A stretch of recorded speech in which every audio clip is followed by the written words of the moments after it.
Okay, now let's look at our mass balance example C. We have a unsalted meat that is going to be salted. So basically, it's like making a ham. We have unsalted meat being fed into a salter at 50 kilogram per hour rate. We assume that doesn't have any tasteable or detectable level of salt, so we consider that 0% salt. Then the brine goes in at 25% salt concentration. And then we want to get a product at 1% salt level.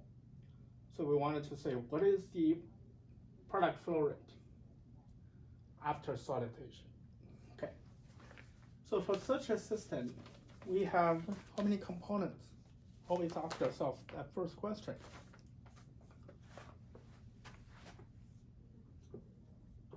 We have meat, salt, and water.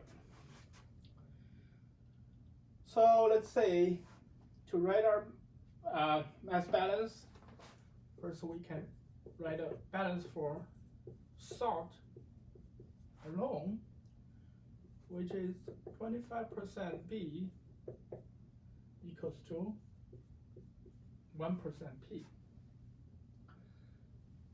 Total mass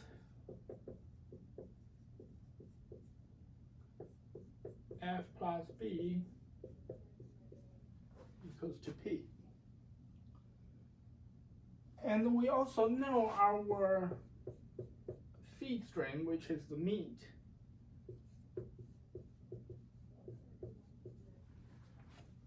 It's 50 kilogram per hour.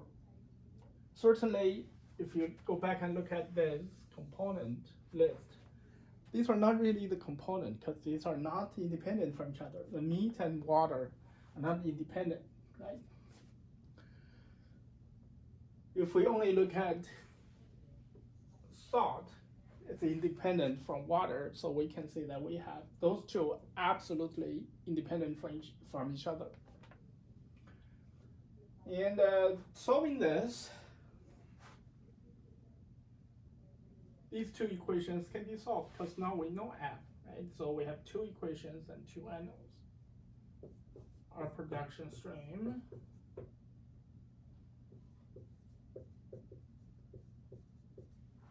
(52.08 kilogram per hour). So this is fairly straightforward to solve this kind of mass balance equations.